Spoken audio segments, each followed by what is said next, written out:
আলহামদুলিল্লাহ, আল্লাহ পাকের শুকরিয়া। মহান রব্বুল আলামিন আজকে এই রামসাগর দরবার শরীফে 108তম বাৎসরিক উরুস মাহফিলে আমি গুনাহগারকে কবুল করেছে। শুকরিয়া আদায় করে আলহামদুলিল্লাহ। অসংখ্য দরুদ ও সালাম দোজাহানের বাদশাহ নবী কামলিওয়ালা মুহাম্মদুর রাসূলুল্লাহ সাল্লাল্লাহু আলাইহি ওয়াসাল্লামের নূরানী কদম মোবারকে সাল্লাল্লাহু আলাইহি ওয়াসাল্লাম। সম্মানিত হাজিরিন, আলোচনার জন্য আসেনি, হুজুর নির্দেশ করছে তাই একটু দোয়ার জন্য দাঁড়াইলাম। আল্লাহ পাক রব্বুল আলামিন কালাম মসজিদের মধ্যে বলছেন, পরা পান আলাকা যিকরা, বন্ধু আপনার সম্মান, আপনার ইজ্জত আমি আল্লাহ তাআলা বাড়িয়ে দিয়েছি। সুবহানাল্লাহ। আমার রাসূলের ইজ্জত কে বাড়াইলেন? আমাদের মতো মোল্লারা যদি ট্রেনে নামাইতে চাচ্ছে, আমাদের সমাজে আমাদের মতো কিছু মোল্লা আসছে, এই মোল্লারা আমার রাসূলের সম্মান ইজ্জতকে টেনে হেসড়ে নামাইতে চায়। আল্লাহ পাক ঘোষণা দিচ্ছে না, পারবে না। কিয়ামত হয়ে যাবে, ইসরাফিল আলাইহিস সালাম সিংহায় ফুৎকার দিবে, তবু আমার রাসূলের সম্মান কমবে না। ইমাম জালালউদ্দিন সুয়ুতী রহমতুল্লাহ আলাইহি এই আয়াতে কারিমার ব্যাখ্যা করতে গিয়ে বলতেছেন, তাফসীরে জালালাইন শরীফের মধ্যে, বায়ানা তুযকুরু মা যিকরি ফিল আযান ইকামত তাশাহুদ খুতবা ওয়া গায়রুহা। আমি বলবো, যারা আমার রাসূলের সম্মানকে টেনে হেসড়ে নামাইতে চান, আজকে রামসাগর দরবার শরীফে দেখে যান আশেকে রাসূলরা কিভাবে আল্লাহ রাসূলকে মহব্বত করে।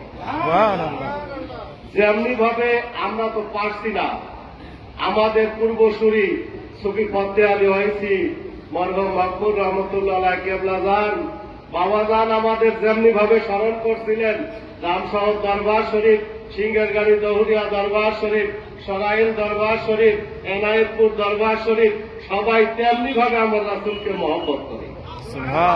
আমার সুফি ফতে আলী ওয়াইসি মরহুম মাকবুল রহমতুল্লাহ আলাইহি হলদিবাড়ি নাম শুনেছেন হয়তো, আমাদেরই সিলসিলার একটু উপরে সৈয়দ আজাদ আলী বাবাজানের আর একজন পীর ভাই ছিলেন হযরত একরামুল হক রহমতুল্লাহ আলাইহি।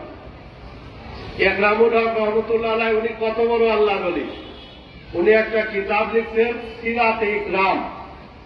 এই সিরাতে ইকরামের মধ্যে, এই ভূমিকার মধ্যে, মুকদ্দমাতের মধ্যে সৈয়দ আমার হলদিবাড়ি একরামুল হক রহমতুল্লাহ আলাইহি উনি লিখেছেন, আমার এই কিতাব যদি কেউ মহব্বতের সাথে পড়ে, পড়ার শুরুতে আমার নবীজির প্রতি দরুদ শরীফ পড়ে, শেষে আমার নবীজির প্রতি দরুদ শরীফ পড়ে, এই বই পড়তে পড়তে আল্লাহ রাসূলের সাথে জিয়ারত হয়ে যায়। আমার রাসূল নামা পীর সুফি ফতে আলী ওয়াইসি মরহুম মাকবুল রহমতুল্লাহ আলাইহি উনি ব্যাকুল হয়ে গেলেন। উনি কেমন মহব্বত করতেন। উনি আল্লাহ রাসূলের সাথে দীর্ঘ, আমরা ইন্ডিয়ায় গিয়েছিলাম, ফুরফুরা শরীফ জিয়ারতে গিয়েছিলাম। দেখেন, আমাদের এই সিলসিলাকে, এই রামসাগর দরবারের যারা জাকের হয়েছেন তারা আপনারা সৌভাগ্যবান। সিংহেরগাড়ি জহুরিয়া দরবার শরীফে যারা জাকের হয়েছেন আপনারা সৌভাগ্যবান। আমরা ইচ্ছা পোষণ করলাম যে কলকাতায় আছি, এখান থেকে আমরা পাশে ফুরফুরা একটু জিয়ারত করব। চিন্তা করতেছি যে কিভাবে যাব, পথ ঘাট চিনি না। হঠাৎ করে আমাদের হোটেলের গেটে একজন ব্যক্তি ফজরের পরে এসে নক করতেছে। আমি, আমার ছোট ভাই, বগুড়া শহরের কয়েকজন ব্যবসায়ী, এরা আমরা ছিলাম। আমার সুফিয়ান হাজি বৃন্দাবন করা, আপনাদের ওই যে আমাদের ইয়ে আছে না, কি ভাই, ডাবলু ভাইয়ের ভাই সুফিয়ান হাজি এসে বলছে, ভাই আপনাকে কে যেন ডাকিচ্ছে। মানে কে ডাকবে আমাকে, এখানে তো কেউ পরিচিত নাই। উনি বলতেছে আপনার নাম ধরে ডাকতেছে। আমি বললাম যে আমি সুফিয়ান, আমাকে আরেকজন হায়দার ভাই ছিল কাপড় ব্যবসায়ী, উনি বলতেছে আমাকে যে না গোলাম মর্তুজাকে খুঁজতেছি। আমার সাথীরা মনে করছে যে পুলিশ আবার খুঁজছে নাকি, এটা আমার বিপদের বিষয়। আমি আসলাম, ক্লাস করতেছি, বন্ধ করে আসলাম। ভাই কি আপনি? দেখি একজন হুজুর টাইপের লোক দাঁড়িয়ে আছে, বলতেছে আপনি নাকি ফুরফুরা যাবেন, আপনাকে কে বললো? যে খবর হয়ে গেছে। আমাদেরকে নিয়ে গেল একটা স্টেশন ডানকুনি। আমরা ওই যে শিয়ালদহ স্টেশনে উঠলাম, ওখান থেকে ডানকুনি নিয়ে গেল, ওখান থেকে ট্যাক্সি করে গেলাম। ওখানে গিয়ে দেখি ওখানেও ফেতনা, ওখানেও আওলাদদের মধ্যে ফেতনা। এখন বলতেছে যে এটা কোন হুজুরের জন্য খালকা শরীফ বললেন, এখান থেকে জিয়ারত করেন, মাজার শরীফে যাওয়া যাবে না। আমি বললাম মাজার শরীফে গেলে কি হবে? আমরা জিয়ারত করলাম, আমরা জিয়ারত করে আমরা ব্যাক করতেছি, গাড়ি করে ব্যাক করতেছি। আরেকজন মারুফ সিদ্দিকী হুজুর, উনি আমাদেরকে গাড়ি ধাওয়া করে এসে ধরলো, ধরে আমাদেরকে বলতেছে যে তোমরা গ্রেফতার হয়ে গেছো। যে আমরা আবার কেমন গ্রেফতার হইলাম? আমাদের ড্রাইভার দৌড় দিয়ে এসে কদমবুসি করলো। আমি বললাম ভাই ইনি কে? ইনি বলতেছে ইনি হলেন মারুফ সিদ্দিকী। তা আমরাও কদমবুসি করলাম, তারপরে বলতেছে যে তোমরা গ্রেফতার হয়ে গেছো। আমরা 4 জন গিয়েছি, গিয়ে দেখি যে আমাদের 4 জনের খানা রেডি, 4টা গ্লাস, 4টা প্লেট, সবকিছু 4টা রেডি। আমি বললাম যে হুজুর আমরা তো খাবো না। যে কেন? যে আমরা যে 4 জন আছি আপনি কিভাবে বুঝলেন? আমরা তো 5 জনও আসতে পারতাম, 3 জনও আসতে পারতাম, আপনি বুঝলেন কিভাবে যে আমরা 4 জন আছি? বলতেছে যে গতকালকে আমি সৈয়দ অজেদ আলী মরহুম মাকবুর রহমতুল্লাহ আলাইহিকে দেখেছি, উনি বলছেন যে আমার আওলাদরা আসবে, তারা তোমার ফুরফুরা থেকে না খেয়ে যাবে, তুমি তাদেরকে সম্মান করি। তাহলে দেখেন আমরা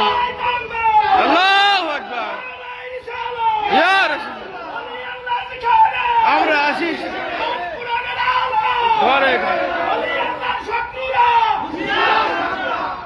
আমরা ওনাকে বললাম, তো উনি বলতেছে যে তোমরা 4 জন আসবে, তোমাদের নাম সহ আমাকে বলা হয়েছে।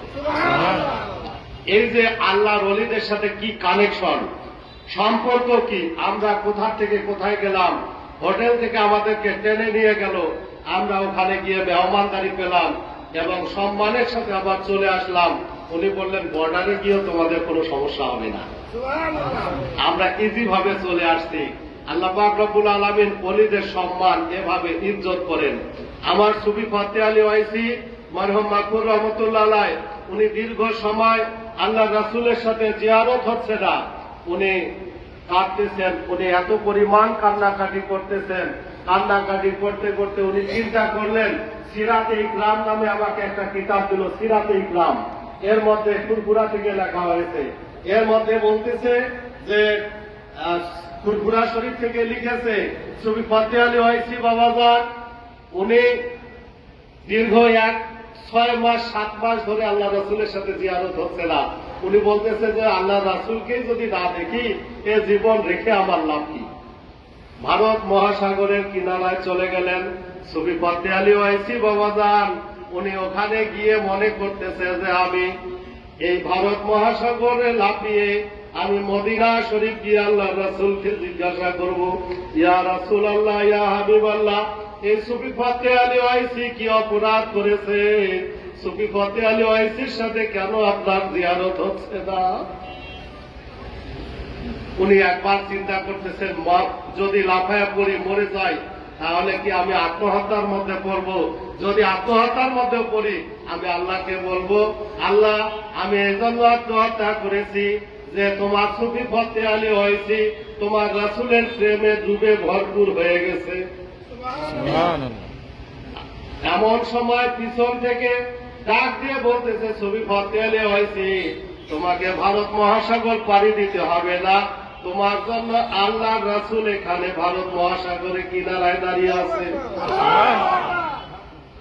কদম মোবারক জড়ায় ধরে বলতেছে, ইয়া রাসূলুল্লাহ, ইয়া হাবিবাল্লাহ, কি অপরাধ করেছিলাম, কেন আপনার সাথে সাক্ষাৎ হলো না? ইয়া রাসূলুল্লাহ, আমি ধরেছি আর আপনাকে কোনোদিনও ছাড়ব না। সুফি ফাতে আলী ওয়াইসি বাবাজানকে বলতেছে, বাবারে তুমি অস্থির হইও না, তুমি অস্থির হইও না, তোমার সাথে আমার সাক্ষাৎ হবে না। হুজুর কথা দিতে হবে, যাও তোমাকে প্রতি মাসে একবার করে আমি সাক্ষাৎ দেব।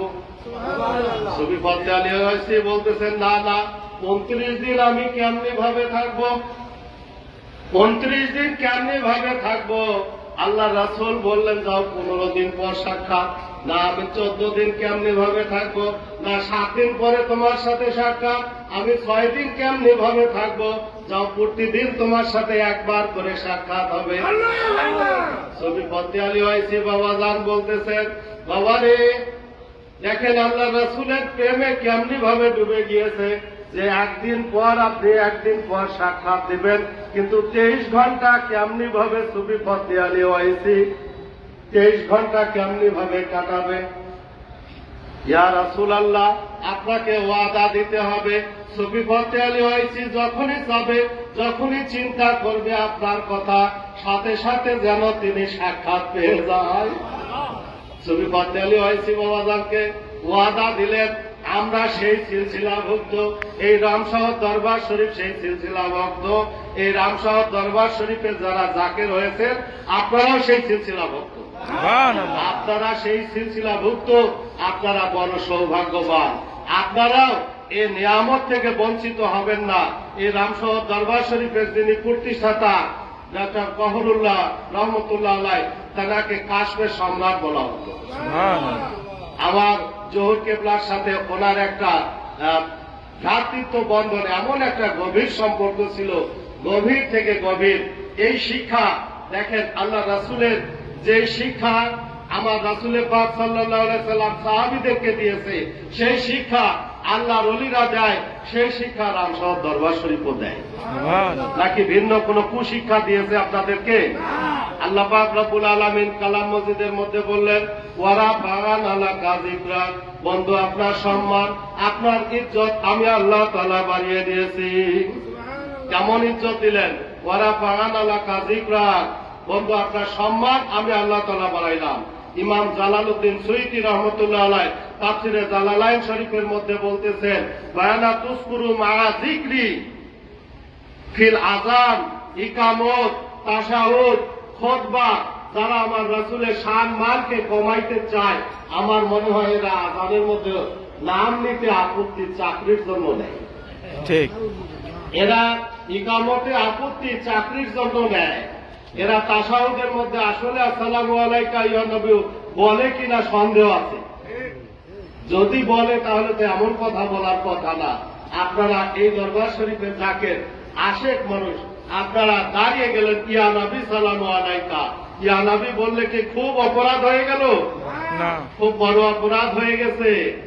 ইয়া নবী তো আপনি বারবার বলে আসতেছেন, আপনি বারবার বলে আসতেছেন, কিন্তু আপনি মুখে স্বীকার করতেছেন না। আপনি যখন মসজিদে প্রবেশ করতেছেন, আমার রাসূল পাক সাল্লাল্লাহু আলাইহি সাল্লামের প্রতি তাজিম মুহাব্বতে দুরূদ শরীফ দুরূদ সালামের মধ্য দিয়ে প্রবেশ করতেছেন। মসজিদে ঢোকার সুন্নত কয়টা? 5টা সুন্নত। প্রথম দোয়া পড়া, আবু দাউদ শরীফের হাদিস, আল্লাহ রাসূল শিখায় দিলেন এই দোয়া পড়ে বাইতুল্লাহ আমার মসজিদ ঘরে, আল্লাহর মসজিদ ঘরে প্রবেশ করো। কি? বিসমিল্লাহি ওয়া সালাতু ওয়া সালামু আলাইকা আলা রাসূলিল্লাহি, আল্লাহ তার উপরে আলা রাসূলিল্লাহি আল্লাহুম্মা তাহলি আবওয়াবা রাহমাতিকা, এর অবনত নবীজির প্রতি দরুদ সালাম দিয়ে দোয়া করে। কিন্তু আপনি যখন মসজিদে প্রবেশ করেন তখন কি রুকু দিয়ে ঢোকেন না সিজদা দিয়ে ঢোকেন? ঢোকার সময় সিজদা দিয়ে ঢোকেন? দাঁড়িয়ে তখন তো কিয়াম করে ঢুকতেছেন। আপনি কিয়াম করে ঢুকতেছেন মসজিদে, আমার রাসূলের প্রতি দরুদ পড়তে পড়তে দোয়া করে আগে আমার নবীর প্রতি দরুদ। আমার নবীর প্রতি দরুদ সালাম না করলে আপনার ইবাদতই আল্লাহ পাক নেবে না, আপনার ইবাদত আল্লাহ পাক নেবে না। হুজুর বসে আছে, হুজুরের সামনে কথা বলা আসলে একটা দৃষ্টতার পরিচয় দিচ্ছি। না না না, আপনাদেরও বিরক্তি এসে গেছে। আল্লাহ পাক রব্বুল আলামিন ওয়া গায়রুহা, অন্যান্য সময় যখনই সুযোগ পাবেন আমার নবীজির প্রতি দরুদ সালাম, আমার নবীজির দরুদ সালামের মধ্য দিয়ে আল্লাহ রাসূল আপনার সাথে ঘুমের ঘরে এসে এই রামশহর দরবারের জাকেরদের সাথে সাক্ষাৎ দিয়ে যাবেন। সুবহানাল্লাহ। আমরা পড়ি ঠিকই, আমরা বুঝি না, আমরা পড়ি ঠিকই কিন্তু ইলমের গভীরতায় যাই না। আমরা পড়ি ঠিকই কিন্তু আমাদের চশমা একটু কালারিং হয়ে গেছে, আমাদের একটু দেখতে অসুবিধা হয়, বা চোখের পাওয়ার কমে গেছে। চোখের পাওয়ার ডাক্তারের কাছে মেপে আপনি চোখের পাওয়ার ঠিক করে তারপরে আপনি কোরআন শরীফ পড়েন, হাদিস শরীফ পড়েন, আল্লাহ রাসূলের সম্মান পেয়ে যাবেন। এই টানা হাজরা করার দরকার নাই। আল্লাহ পাক রব্বুল আলামিন বলতেছে ওয়া গায়রুহা, ইমাম জালালউদ্দিন সুয়ুতী বললেন যে ওয়া গায়রুহা, অন্যান্য সময় নামাজের ভিতরে দরুদ পড়েন, আপত্তি নাই। নামাজের মসজিদে প্রবেশের সময় দরুদ পড়তেছেন, আপত্তি নাই। মসজিদ থেকে বের হবেন তখন দরুদ পড়েন, আপত্তি নাই। কিন্তু নামাজের বাইরে গিয়ে মিলাদ শরীফে ইয়া নবী সালামু আলাইকা বললে অসুবিধা হয়ে যায়। আসলে অসুবিধা হচ্ছে তোমার কোথায়, ওই যে সৌদি আরব থেকে রিয়াল আসতেছে, ওই যে বিভিন্ন দেশ থেকে রিয়াল আসতেছে, এই রিয়ালের জায়গায় গিয়ে অসুবিধা হয়ে যায়। আমরা ওই রিয়ালে বিক্রি হয় না। সৈয়দ আজদ আলী মরহুম মাকফুর রহমতুল্লাহ আলাইহির সিলসিলাভুক্ত যত দরবার শরীফ আছে, যত খানকা আছে, যত মুরিদ মোতাকেদ আছে, এরা ওই রিয়ালের কাছে বিক্রি হয় না। আল্লাহ পাক রব্বুল আলামিন আপনাদেরকে এই রামশহর দরবার শরীফে আল্লাহ রাসূলের মহব্বত এটাই শিক্ষা দিচ্ছে। রাসূলকে কিভাবে মহব্বত করবেন, রাসূলের কাছাকাছি কিভাবে যাবেন, আল্লাহ রাসূলের সাথে সাক্ষাৎ কিভাবে পাবেন, রাসূলের পাক সাল্লাল্লাহু আলাইহি সাল্লাম আপনার প্রতি কিভাবে সন্তুষ্ট হবে, এই শিক্ষা তালিম দিয়ে যাচ্ছে। আল্লাহ পাক আপনাকে কিভাবে কবুল করবে, মকবুল বান্দা হিসেবে আপনি আল্লাহর কাছে গ্রহণীয়তা আসবে, আল্লাহ পাক রব্বুল আলামিন এই সমস্ত বিষয়ে যদি আপনি রামশহর দরবার শরীফের যে সমস্ত ওজিফা আমল আছে, নামাজ কাজা করবেন না, মিথ্যা কথা বলবেন না, গুনাহ কাজ করবেন না, হারাম খাবেন না। আপনাদেরকে বায়াত দেওয়ার সময় কি বলছে যে হারাম খাবেন? হারাম যদি খান তাহলে দিলের মধ্যে আপনার পর্দা পড়ে যাবে, ময়লা পড়ে যাবে, জাঙ্গার পড়ে যাবে, এর মধ্যে আল্লাহ রাসূলের আর মহব্বত বসবে না। আমার রাসূল পাক সাল্লাল্লাহু আলাইহি সাল্লামের সমস্ত শিক্ষাগুলি সৈয়দ আজদ আলী মরহুম মাকফুর রহমতুল্লাহ আলাইহির সিলসিলায়, এই সিলসিলাভুক্ত যারা আছেন, এই সিলসিলাভুক্ত যত পীর মাশায়েখ আছেন, খলিফা খাদেম আছে, সবাই এই তার প্রকৃত আল্লাহ রাসূলের মহব্বত কিভাবে পাওয়া যাবে, রাসূলের তরিকায় কিভাবে চলবেন, এই শিক্ষা দিয়ে যাচ্ছে। এই ধারাবাহিকতার মধ্য দিয়ে রামশহর দরবার শরীফ আজকে 108তম বাৎসরিক উরুস শরীফ উদযাপন করতেছে। এই 108-এর পরে আপনারা প্রতিজ্ঞাবদ্ধ হবেন আগামী 109 উরুস শরীফে আপনার এলাকা থেকে যদি 2 জন এসেছেন, আগামীতে আপনি 20 জন মানুষকে বোঝানোর আপনার নৈতিক দায়িত্ব হিসাবে দাঁড়িয়ে যায়।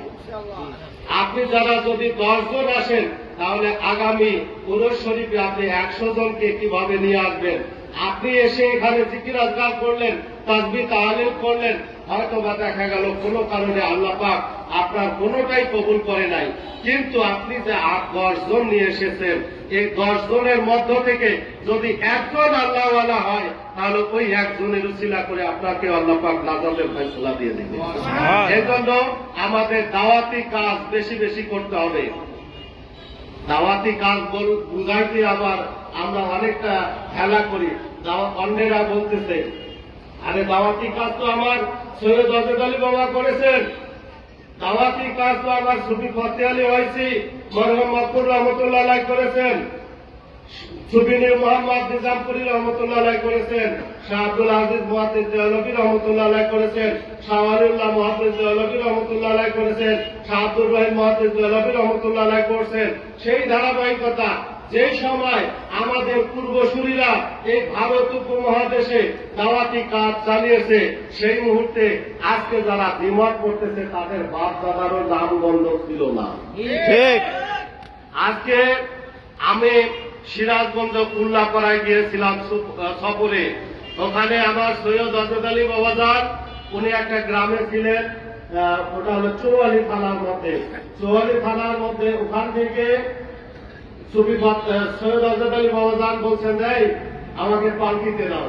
ওনার মুরিদেরা সাথে সাথে পালকিতে করে নিয়ে ওনাকে নিয়ে আসতেন তারাস থানায় হাজী শাহ শরীফ জিন্দানি রহমতুল্লাহ আলাইহির মাজার শরীফে, যেটা বিলুপ্ত হয়েছিল, যেটা জঙ্গলে ভরেছিল। উনি ওনার মুরিদদেরকে দিয়ে ওই হাজী শাহ শরীফ জিন্দানি রহমতুল্লাহ আলাইহির মাজার শরীফের এরিয়াটা কেটে ছাপ করে পরিষ্কার করে ওখানে উনি প্রথম আযান দিয়েছেন। কে আযান দিয়েছেন? বাবা জহুরুল হক রহমতুল্লাহ আলাইহিকে বলছে বাবা আযান দাও। ওখানে যিনি নামাজ পড়িয়েছেন সেই ব্যক্তিটাকে, তিনি হচ্ছেন আপনার এই দরবার শরীফের যিনি প্রতিষ্ঠাতা ডক্টর ফখরুল্লাহ রহমতুল্লাহ। সুবহানাল্লাহ। আপনি গর্ববোধ করতে পারেন। আপনি একটু এগুলা কালচার করতে হবে, আমাদের মধ্যে এগুলা একটু আলোচনা বা একটু বই পুস্তক ঘাটাঘাটি করবেন। আমি ওখানে একটা বই পেয়েছি মেহরাব হোসেনের, সিরাজগঞ্জের লেখা মেহরাব হোসেন, ওনার লেখা ইতিহাসের মধ্যে দেখলাম এবং মাজার শরীফের ভিতরে একটা সাইনবোর্ড দেখেছিলাম আজ থেকে 7-8 বছর আগে, কথিত পীর কলিকাতা মেহেদিবাগী সৈয়দ আজেদ আলী মরহুম মাকুর রহমতুল্লাহ আলাইহ তার হাতে মাজার শরীফে পুনরুদ্ধার হয়েছে। এইটা আমরা দেখে এসেছি, কিন্তু এবারে গিয়ে দেখলাম নাই। আরে বাবা, নাই কেন? এটা গেল কোথায়? পরে আমি এটা ওখানে প্রতিবাদ করেছিলাম। এখন ওইটা ওই সাইনবোর্ডটা নাই, সাইনবোর্ডের কথাগুলি এগুলা ওয়ালে লিখে দেওয়া হয়েছে।